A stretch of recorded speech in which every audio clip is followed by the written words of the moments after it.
कृष्णपरब्रह्मणे नमः। ॐ शुक्लाम्बरधरं विष्णुं शशिवर्णं चतुर्भुजं प्रसन्नवदनं ध्यायेत् सर्वविघ्नोपशान्तये।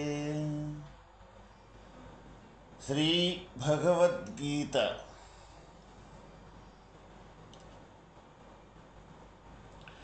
గుడాకేశ గుడాకా ప్లస్ ఈశ అంటే నిద్రను జయించినవాడు అర్జునుడు. ఆహారము నిద్రను ఇరువురు దొంగలు మనుజుని జీవితమును హరించివేయుచున్నారు. కావున ముముక్షువు ఆ రెండింటినీ అదుపునందుంచుకొని సంయమాశీలుడై ప్రవర్తించవలెను. మిత నిద్ర మితాహారములనే సేవించుటను అభ్యసించవలెను. ఆదిత్యానామహం విష్ణు జ్యోతిషాం రవిరం సుమాన్ మరీచిర్మరుతామస్మి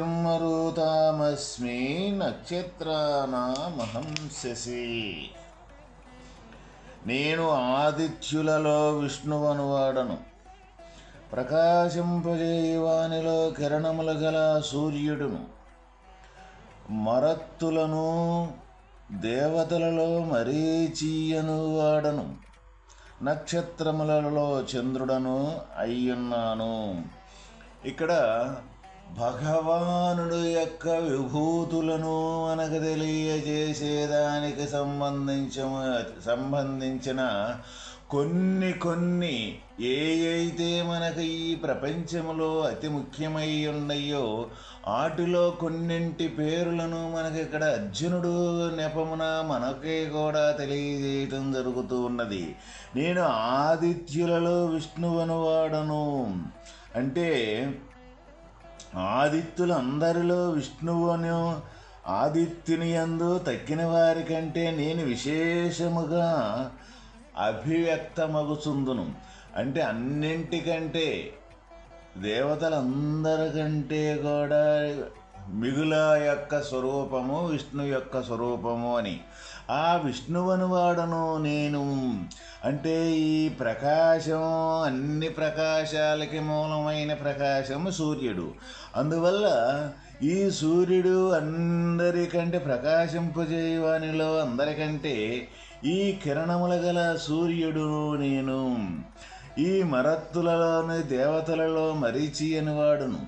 అంటే నక్షత్రములలో అన్నింటికంటే చంద్రుడు మనకు విశేషంగా కనపడతాడు కాబట్టి ఆ చంద్రుడును నేనే అయ్యున్నాను.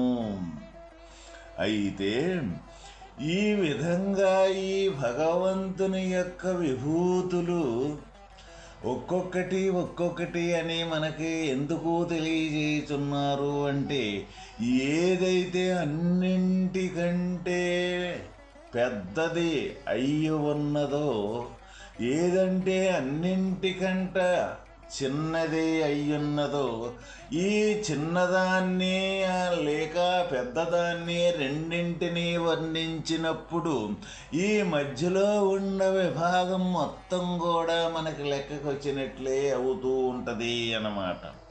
అందువల్ల అక్కడ ఒకటి ఏదైతే ఉన్నతమైనవి ఉండయో ఈ ప్రపంచంలో అవి నేనేను అని ఇక్కడ భగవాను మనకు తెలియజేస్తున్నారు.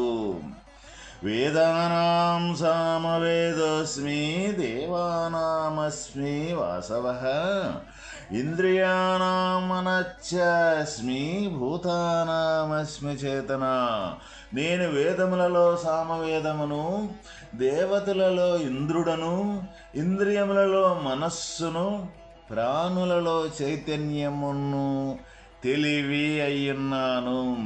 ఇక్కడ వేదములు మనకి వేదాలు 4 రకాల వేదాలలో సామవేదమును నేనే మనకి ఇక్కడ తెలియజేయడం జరుగుతూ ఉన్నది. దేవతలలో అందరికంటే గొప్పవాడు ఇంద్రుడు కాబట్టి ఇంద్రుడును నేనే అని చెబుతూ ఉన్నాడు. మన దేహేంద్రియములో 25 ఇంద్రియాదులు మనకు ఉండే 24 ఇంద్రియాదులు. ఈ 24 ఇంద్రియములలో అన్నింటికంటే గొప్పది మనస్సు. ఈ మనస్సును కూడా నేనే అని చెబుతూ ఉన్నారు. ఈ ప్రాణులలో చైతన్యమును తెలివిని కూడా అయ్యున్నాను. అయితే మనకి ఈ దేహంలో నిన్న చెప్పుకున్న విధముగా ఏదైతే పంచకోశాలు ఉండయో ఈ పంచకోశాలు ఈ దేహానికి ఆధారమైన వస్తువు ప్రాణం. ఈ ప్రాణం అనేది ఉంటేనే ఈ దేహం అనేది నిలబడుద్ది.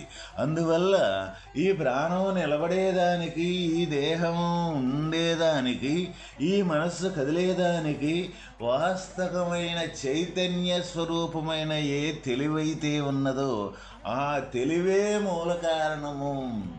అంటే ఏ జ్ఞానస్వరూపమైతే ఉన్నదో ఆ జ్ఞానం అంటూ లేకపోతే ఈ అన్నీ కూడా జడస్వరూపాలే అయిపోతూ ఉంటాయి అన్నమాట. ఎందుకు? స్వదాగా కనీసం కదులుతూ ఉన్నప్పటికీ కూడా ఈ ప్రాణము ఉచ్ఛ్వాస నిశ్వాసల ద్వారా మన శరీరంలో తన స్వదాగా చైతన్య స్వరూపం, గుర్తెరిగే స్వరూపం దానికి లేదు. అది జ్ఞానం అనే తెలివి గుర్తెరిగితేనే ఈ ప్రాణం అనే మనం తెలుసుకోగలుగుతూ ఉన్నాం. అందువల్ల వీటన్నింటికీ మూలమైన వస్తువు జ్ఞానస్వరూపం. ఆ జ్ఞానమే మనం కానీ లేకపోతే ఇంకోటి కాదు. అందువల్ల ఈ దేహేంద్రియాదులు మొత్తంలో అన్నింటికన్నా ఏ తెలివైతే ఉందో ఆ తెలివే నేను అని మనకి ఇక్కడ భగవానుడు తెలియజేస్తున్నారు.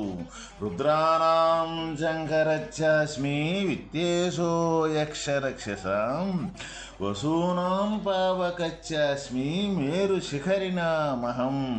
నేను రుద్రులలో శంకరుడను వాడను, యక్షులలోను రాక్షసులలోను కుబేరుడను, వసువులలో అగ్నియు పర్వతములలో మేరువును అయ్యున్నాను. ఇక్కడ రుద్రులలో శంకరుడను వాడను, ఇక్కడ శంకరుడును కూడా నేనే అని తెలియజేయడం జరుగుతున్నది. ఇక్కడ యక్షులలోను రాక్షసులలోను కుబేరుడును, వసువులలో అగ్నియు పర్వతములలో మేరువును అయ్యున్నాను. ఏ ఉత్తమ తరగతికి చెందిన ఏవైతే ఉండయో ఈ మొత్తం కూడా నేనే అని చెబుతూ ఉన్నారు. పురోదశాంశ ముఖ్యం మాం విద్ధిపాద బృహస్పతిం సేనానీనామకం స్కంద సరసామస్మి సాగరః. ఓ అర్జున, పురోహితులలో శ్రేష్ఠుడుగు బృహస్పతిని కానన్నెరుంగుము. మరియు నేను సేనానాయకులలో కుమారస్వామియు, సరస్సులలో సముద్రమును కూడా అయ్యున్నాను. ముఖ్యం అని చెప్పుట వలన శ్రేష్ఠత్వమే పవిత్రత్వమే దైవతత్వమునకు చిహ్నమని స్ఫురించుచున్నది. మహర్షీణాం భృగురహం గ్రామస్మ్యేకమక్షరం యజ్ఞానాం జపయజ్ఞోస్మి తావరాణాం హిమాలయః. నేను మహర్షులలో భృగు మహర్షిని, వాక్కులలో ఏకాక్షరముకు ప్రణవమును ఓంకారమును, యజ్ఞములలో జపయజ్ఞమును, స్థిర పదార్థములలో హిమాలయ పర్వతమును అయ్యున్నాను. వాక్కులు అనేకములున్నను ఏకాక్షరమైన ప్రణవమే ఓంకారమే తానని భగవానుడు చెప్పుట వలన దానికంత ప్రాముఖ్యత కలదో తేట తెల్లముకుచున్నది. 100 వాక్యములు ఉచ్చరించుట కంటే సారవంతమైన ఒక్క వాక్యమును ఉచ్చరించుట మేలు, పుణ్యప్రదము కూడా. ఆ సారవాక్యే ప్రణవము. సమస్త మంత్రములకును అది ప్రాణము, సమస్త వేదములకును అది సారము, అదే పరబ్రహ్మమునకు వాచకము. కావున జపించువాని పాపములను పోగొట్టును, అర్ధమరణము చే మోక్షమునకు వనిపోవును. కనుకనే సమస్త వేదములు శాస్త్రములు ఈ ప్రణవమును గూర్చి విశేషించి చెప్పినవి. ఈ ప్రకారముగా వాక్యులన్నింటిలోనూ అది సారభూతమగుట వలన వ్యర్థములకు ప్రాపంచక వాక్కులందు కాలమును వృధా చేయక దివ్య రూపమై సాక్షాత్ భగవత్ స్వరూపమై ఎలరు ఈ ఏకాక్షరమును ప్రణవమును ఉచ్చరించుట భావించుట శ్రేయస్కరము. ఇక్కడ ఏ స్వరూపమైతే ఉందో అన్నింటికంటే మిగిలైన స్వరూపం ఈ ప్రపంచాన్ని మొత్తానికి కూడా మొట్టమొదటి యొక్క స్వరూపము, మొట్టమొదటి యొక్క ఉనికి ఏదైతే ఉందో అదే ఈ ప్రణవ స్వరూపము, ఈ ప్రణవ శబ్దము. అందువల్ల ఈ ప్రణవ శబ్దము యొక్క ఆధారంతో ఈ సృష్టి మొత్తం సృష్టింపబడటం కానీ, పోషింపబడటం కానీ, లయమవటం కానీ జరుగుతూ ఉన్నది. అందువల్లే మనకి ప్రతి ఒక్క మంత్రములోనూ, ప్రతి ఒక్క ఉచ్చారణలోనూ ఈ ఓంకారాన్ని ప్రప్రథముగా మనం ఉచ్చరించుట మనం కానంబడుచున్నది. మొదట ఈ ఓంకారాన్ని ఉచ్చరించింది ఏ మంత్రం కూడా ఎవరు కూడా ఉచ్చరించరు. ప్రథమం యొక్క స్థానం ఈ ఓంకారానిది. ఈ సృష్టి స్థితి లయాలు అంటే అకార, ఒకార, మకార అని ఈ త్రిమాత్రులతోట ఈ సృష్టి మొత్తం జరగటం, ఇది మొత్తం పోషింపబడటం, తర్వాత ఏమీ లేకుండా లయింపజేయటం జరుగుతూ ఉన్నది. ఈ ప్రణవం యొక్క శబ్దమే సృష్టికి మూలమైన స్వరూపము. అందువల్ల మనం ఈ వాస్తవంగా ఈ సృష్టి యొక్క రహస్యాన్ని మనం సంపూర్ణంగా తెలుసుకుంటేనే మనం ఈ జనన మరణంలో నుంచి తప్పించుకొని సృష్టికి ఆధారమైన పరమాత్మ యొక్క స్వరూపం పొందేదానికి వీలవుతూ ఉన్నది. ఎందుకు? ఈ సృష్టికి మూల స్వరూపం పరమాత్మే కాబట్టి.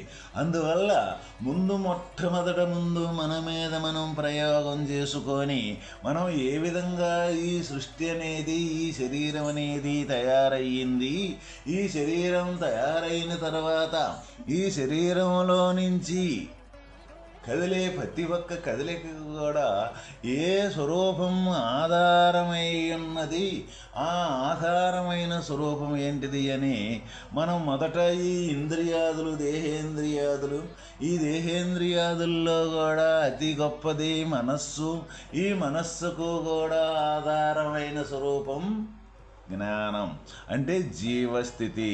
మనం ఈ జీవస్థితిని పొందనంతసేపు, ఈ జీవస్థితి మనం కానంతసేపు వాస్తవమైన ఈ పారమార్థతత్వం అనేది మనకి గోచరం కానే కాదు. ఎవరైనా సరే ఈ దైవ మార్గంలో ప్రయాణం చేసే ప్రతి ఒక్కరూ కూడా మొదట ఈ దేహం నేను అనే భావనతోటే ఉంటుంది. కాబట్టి ఈ ప్రపంచం మొత్తం కూడా ముందు ఈ దేహం ఏ విధంగా తయారైంది, ఈ దేహానికి మూలం ఏంటిది, ఈ దేహం నిజమా అబద్ధమా అని సంపూర్ణంగా విచారించి ఈ దేహం ఎటువంటి పరిస్థితుల్లో కూడా నిజం కాదు. ఎందుకు నిజం కాదు? ఇది అభివృద్ధి చెందుతూ ఉంటుంది అన్నమాట రోజుకి. అంటే ఒక స్థానాన్ని నుంచి ఇంకొక స్థానం చేరుతూ ఉంటుంది, ఇంకొక స్థానాన్ని నుంచి ఇంకొక స్థానం చేరుతూ ఉంటుంది. అంటే నిరంతరం కూడా మార్పులు చేర్పులు జరుగుతూ ఉంటుంది శరీరము. ఏ విధంగా అంటే మన పుట్టక్కాడి నుంచి ఇప్పుడు ప్రతి ఒక్కరము మనం పోల్చుకున్నట్లయితే అది ఇంత అంతయ్యి అంత ఇంతంతయ్యి క్రమేపీ మారుకుంటూ వస్తూనే ఉన్నది. మారే వస్తువు అనేది ఎప్పుడూ కూడా అది పుట్టిన వస్తువు అనేది మార్పులు చెందుతూ ఉందంటే మారి చివరికి ఏమీ లేకుండా దీని ఉనికి కోల్పోతూ ఉన్నది. అయితే ఇక్కడ ఈ మార్పు చెందేదానికి కారణభూతమైన స్వరూపం జీవశక్తి. మరి ఈ జీవుడు ఈ మారేదానికి ఏ విధంగా ఆధారమై ఉన్నాడు అని అంటే ఈ శరీరంలోనే ఉంటూ ఈ శరీరానికి సంబంధం లేకుండా ఈ శరీరాన్ని మొత్తాన్ని నడుపుతూ ఉన్నాడు ఈ జీవశక్తి. అందువల్ల మనం ఈ నేను నేను అనుకుంటుంది ఈ శరీరాన్ని చూసి అనుకుంటూ ఉన్నాం, కానీ వాస్తవకంగా శరీరంలో అతి సూక్ష్మంగా ఉన్న జ్ఞానమే మనం కానీ ఈ శరీరం మట్టికి ఎటువంటి పరిస్థితుల్లో కానే కాదు అని ఎవరైతే దానికి సంబంధించిన సాధన అయితే ఉన్నదో ఆ సాధన ద్వారా తప్పనిసరిగా మన జీవశక్తి జీవస్వరూపమేను అని ఆ జీవశక్తి కాడ జీవుడు అనే జ్ఞానం కాడ మనం నిలబడగలిగి ఎట్లయితే ఏ విధంగానైతే ఈ శరీరం నేను అనుకుంటూ ఉన్నామో అదే విధంగా ఈ జ్ఞానమే నేను అని అనుభూతం మనకి అయ్యి ఆ జ్ఞానంగానే మిగిలిపోయి ఈ సర్వ కార్యకలాపాలు ఈ దేహంతో చేసే ప్రతి ఒక్క క్రియ కూడా ఈ జ్ఞాన రూపకమై కానీ మనం చేస్తూ ఉన్నట్లయితే ఏది కూడా సమస్తం మొత్తం చేసినట్లే ఉంటుంది, ఏమీ చెయ్యనట్లే ఉంటుంది. ఇటువంటి అనుభవము కాడ మనం నిలబడ్డప్పుడే వాస్తవమైన పరమాత్మని దరిచేరేదానికి వీలు పడుతూ ఉన్నది. కాబట్టి ఈ భగవానుడు మనకిక్కడ ప్రతి ఒక్క విభూతులలో నా యొక్క విభూతులు అని మనకి తెలియజేయటం ఏ విధంగాను అని అంటే ఇక్కడ మన ఇంద్రియాదుల్లో మనస్సు అని చెబుతూ ఉన్నాడు. అంటే మనస్సు యొక్క స్వరూపం కూడా భగవానుడి. అంటే భగవత్ స్వరూపం ఆధారంతో ఈ మనస్సు అనేది పుడుతూ ఉన్నది. మనస్సు పుట్టటం జరుగుతూ ఉందంటే అంతకుముందు లేఖనే మళ్ళీ పుట్టడం జరుగుతూ ఉన్నదన్నమాట. మరి లేని యొక్క స్వరూపం ఏదైతే ఉందో అక్కడి నుంచి పుట్టింది కాబట్టి ఈ మనస్సు మళ్ళీ ఏమవుతుంది, దీని ఉనికి కోల్పోతూ ఉన్నది. కానీ ఈ మనస్సును గమనించే ఏ జ్ఞానస్వరూపమైతే ఉన్నదో ఆ జ్ఞానస్వరూపం అనేది పుట్టుకనేది లేనే లేదు. అక్కడ ఈ ఆధారం ఉంటేనే ఈ మనస్సు అనేది పుడుతూ ఉన్నది. మళ్ళీ దాని యొక్క వివరణ ఏదైతే ఉందో ఈ మనస్సు చేసే క్రియ ఏదైతే ఉందో అది చేస్తూ ఉన్నది. తర్వాత అది మళ్ళీ ఏమి లేకుండా పోతూ ఉన్నది. అదేవిధంగా ఈ దేహచర్య కూడా అదేవిధంగా స్థూలంగా చూసుకున్నట్లయితే ఇది పుటకనే యొక్క ప్రారంభము ఉన్నది. దీనికి తర్వాత పెరగటం అనే పరిమాణం పెరుగుతూ ఉన్నది, మళ్ళీ ఒకరోజు లేకుండా పోతూ ఉన్నది. ఈ విధంగా ఈ పుట్టి పెరిగి వర్ణించేదానికి ఆధారమైన స్వరూపమే పరమాత్మ యొక్క స్వరూపము. అని ఎందుకు? పరమాత్మ యొక్క స్వరూపం పుట్టి పెరిగేది కాదు, ఈ పుట్టేదానికి పెరిగేదానికి ఆధారం ఏ విధంగాను అంటే సముద్రములో అలనేది పుట్టింది, అది అంత ఎత్తున లేచింది, మళ్ళీ ఏమి లేకుండా సముద్రంలోనే కలిసిపోతూ ఉన్నది. ఇక ఎవరు పుట్టారో ఎవరు పెరిగారో ఎక్కడ ఉన్నది ఈ సృష్టి అనేది ఇక లేనే లేదు.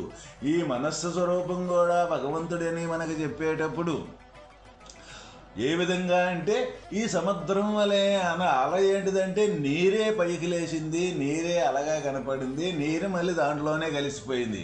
అందువల్ల ఈ సృష్టిలో అనేకత్వం కనపడే ఏదైతే ఉందో మనకి జ్ఞానానికి గోచరమించి ఈ అనేకత్వానికి సంబంధించిన మొత్తం కూడా నేనేను, నా యొక్క స్వరూపమైన ఇది మొత్తం కూడా అని మనకి ఇక్కడ భగవానుడు తెలియజేయటం జరుగుతూ ఉన్నది.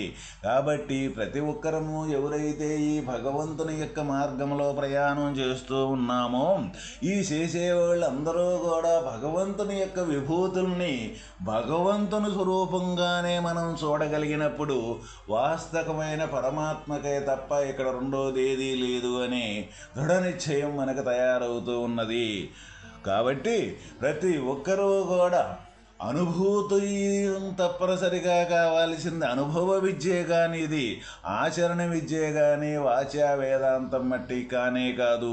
అందువల్ల ఈ వాచాతోటి చెప్పుకున్నప్పటికీ వినినప్పటికి కూడా అది మళ్ళీ అనుభవానికి తప్పనిసరిగా ప్రతి ఒక్కరం తీసుకోవటం చాలా చాలా అవసరం. ఓం తత్సత్.